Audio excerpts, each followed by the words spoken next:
Let's now bring in Blake Scott, who is the voice of the Mississippi Braves, Atlanta's AA affiliate in the Southern League. Blake, how are you? Great, Bill. Thanks for having me. Looking forward to talking a little Braves prospects.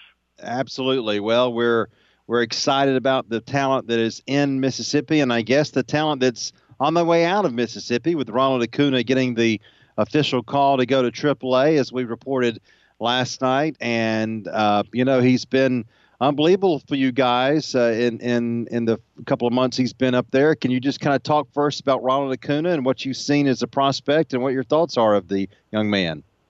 Well, yeah, first and foremost, everybody other than the Braves are definitely happy to see him out of the Southern League. He has been on fire. Came in after about a month with the Florida State team, the Florida Fire Frogs, and in the month that he's been, since that time at Mississippi, he's second in the league in average. He's second in the league in slugging percentage, third in the league in OPS, third in stolen bases, and he's got half the games that most of the guys he's competing with have on their resume. So he's just been one of those guys that he's got it all. I mean, he shows the speed, he shows the arm strength. I know for those that saw the Futures game, we see that all the time, throws of plus 90 miles per hour out of the outfield. Had one last night that would have been a sure out if the slide hadn't knocked the ball away. He just has been all over the place, and the bat has probably been the most impressive thing because we've seen it since his towards start.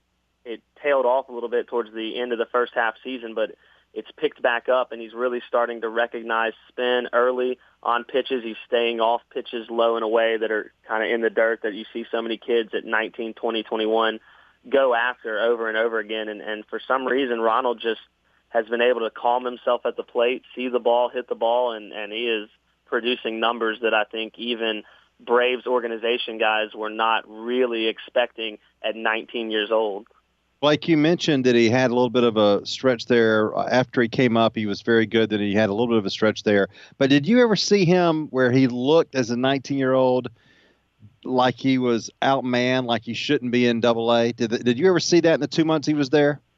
There's not an at-bat or a play in the field that he looked like he didn't belong there. Everybody's going to get fooled. Everybody's going to get struck out, especially in the age of launch angle and exit velocity and all that stuff where it's hit, big, go big or go home. Ronald has been much more even-keeled, I think, than what you see out of a lot of the young bats in not just the Southern League, but overall in the minors. He just approaches the game with just a simple see ball, hit ball, catch ball, throw ball mentality. And there's flair in the way he plays, but not in his attitude towards the game and not in the way he handles himself. I know at 19 there were a lot of things I probably wouldn't have been prepared for, and he just seems to have been seamlessly transitioning into high A and AA, and now obviously headed off to AAA with Gwinnett. So I'm excited to see how he does at Gwinnett. I have no doubt that he'll be successful. I think that he's obviously got a few things to still work on. The pitch recognition is better, but it's not great. It's still got to be, fine-tuned. That's been his biggest weakness, but it's also been the thing he's worked on the most, is recognizing pitches early and recognizing what pitch to expect. I think that's part of the success factor for Ronald Acuna is his IQ for baseball is through the roof, and as he learns more how to hit major league style pitching, he starts to understand, well, I'm going to expect a slider here or a fastball here, up and in, left, low and outside. And as he starts to pick that up, you can see he's got all the fundamental tools and all the natural skill. That's the part that's being put together now. I know it's going to depend on what he does the next couple of weeks at AAA Gwinnett, but are you going to be surprised if we see him in Atlanta later this year? Oh, man. I think I'd have to say surprised just because he's 19. What the last 19-year-old to make it to the majors that in Atlanta was obviously the one that he draws the most comparison to, Andrew Jones. And Andrew had a ridiculous rise through the minor league system to get to Atlanta at 19. Ronald, I don't know. I think he's got all the talent in the world. I think he has the ability to do it. If there's anybody in the minor leagues at 19 who could play at the major league level. It's Ronald Acuna, but that's asking a lot of a 19-year-old. I'd ask you one more question about Acuna before we move on, Blake, and that was the home run that he hit on Tuesday night was, I think, 428 feet. Is that right? Was a pretty good blast?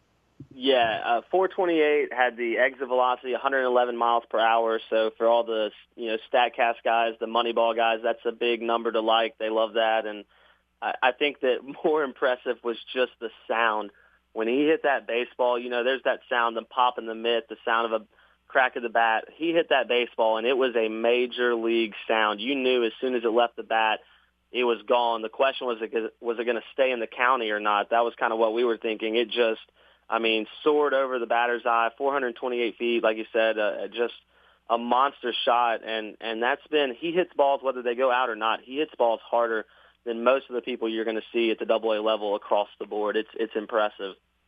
All right, I'm going to ask you about one more position player before I get to the people I really care about, which is pitchers, and that's Travis Demeritte, a kid the Braves got in the trade last year, hitting only .215, playing second and third. Your thoughts on Demeritte so far this year? Yeah, he's spent most of his time at third base, started at second, but has spent most of the time at third base.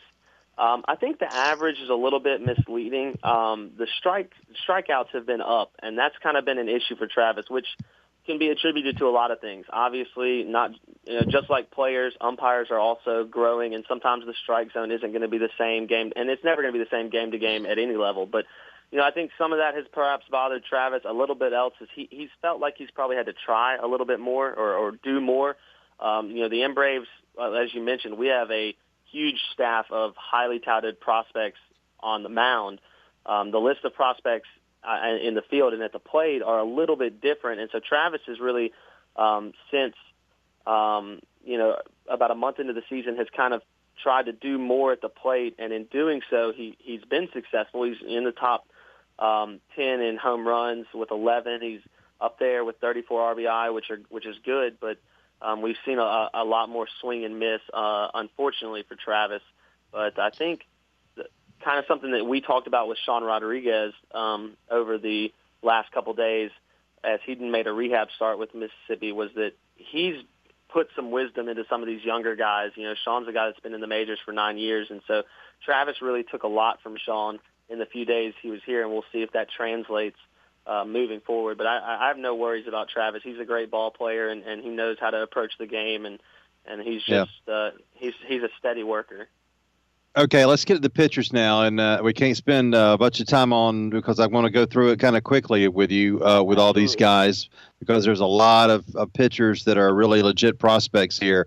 Let's first start kind of with the duo, the 19-year-olds with Colby Allard and Mike Soroka, two pitchers who I think people were really surprised they were sent to AA, but they have been really good, haven't they? Oh, fantastic. The numbers don't necessarily always translate that. Although Mike does lead the league with 9 wins. He's been phenomenal. He's been a much more consistent strike thrower. That's something Colby's had to work on over the last couple weeks is his strike-to-ball ratio hasn't been as good as it was when he was winning 4 in a row.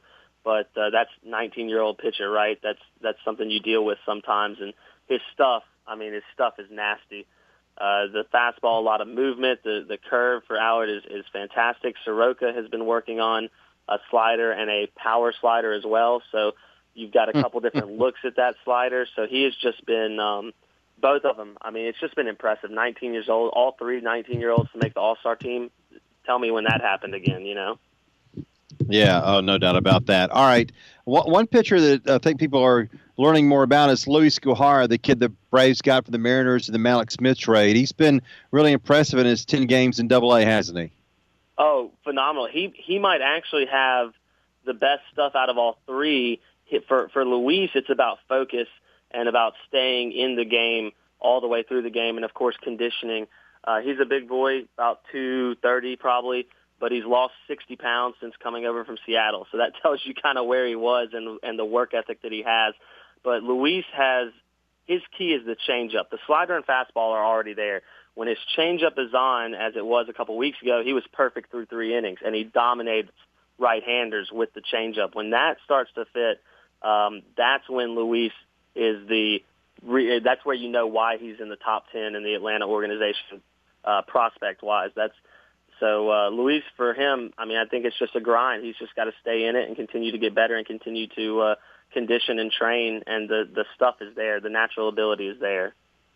One of my favorite prospects who struggled a little bit this year as far as the ERA is Max Fried. He's 2-11 with a bad record, obviously, and a 6.69 ERA. The other numbers are okay as far as hits, innings pitched, and strikeouts. But what's been the deal with Max this year, Blake? You know, Max has had a combination of bad luck. The run support hasn't been there in his starts, so when he does throw well and he limits to 2 or 3 runs in a 6 or 7, 5, 6, 7 innings, he's not getting the run support. And then when he's, beat up a little bit, it tends to just the wheels fall off a little bit early. I think the number that stands out to me is his walks are a little bit higher than usual, but all in all, they're not terrible. The issue is he's fighting to get those outs. A lot of 2-ball, 3-ball counts, throwing way more than he needs to in an inning. And so you go from the 15-pitch inning to the 30-pitch inning, and while he maybe only gave up 1 run and 2 walks, you can't go 30-pitch, 30-pitch, 30-pitch, 3 innings in a row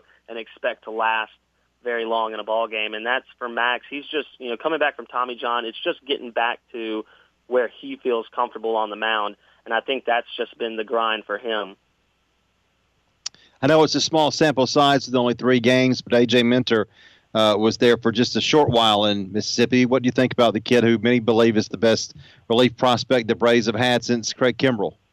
Wow, yeah, I think A.J. is one of those guys that just like Ronald, when you see him play and you see him pitch, you just feel it. You know that he's a guy that throws a baseball nobody wants to hit. You look at his average against, I know it's, again, small sample size, but in 5 innings with Florida, a 167. In 3 innings, or 3 games and 3 innings with Mississippi, a 111. 3 strikeouts, So, 9 strikeouts in Florida in 5 innings. So he's got that miss stuff. You swing at it and you turn around and look at the catcher to make sure that he actually threw the baseball, because that's what A.J. looks like on the mound. Numbers for you guys in Double-A. What do you think about him so far this year? Say the name one more time. You cut out for just a second, Bill. Okay, sorry about that. Jesse Biddle is who I was asking you about. Yeah. Oh, he's been phenomenal this year. I've really been impressed with Jesse just from a mentality standpoint. Obviously, with the way the Southern League and Double-A has worked, you don't always come into a great situation as a reliever, whether you're up or down or whatever. But he is just, his presence on the mound, it seems to be a calming effect when he comes into the game. He was 3 inning in a game against just two days ago when the rest of the Braves could not get an out. Just seemed like we couldn't get people out. Jesse comes in and 1, 2, 3 and a strikeout. No problem. Just seems to mow him down, and that's against one of the best teams hitting wise in the Southern League. So. Again, that's one of those where you look at it and you go, okay, well, he's 2-4, but he's got a 2.90 ERA in 27 outings, 50 innings pitched, 3 strikeouts, and only 16 walks. That's what impresses me the most is when you got a guy that pounds the strike zone out of the bullpen and he's not going to come in and just hand the team base runners. That's really what's been impressive about Jesse. Blake Scott has been our guest, the voice of the Mississippi Braves. Blake, I've enjoyed listening to you online this year when I've watched some of the games, and I appreciate your time. I look forward to having you back on again. I'm sorry for the technical issues. We appreciate it, though. Hey, thank you. Yeah, no problem. I appreciate it, Bill. Thanks, and look forward to it again, man. Go Braves. All right, take care. Yes, sir. Thank you so much. Blake does a very good job on the broadcast, and we appreciate his time.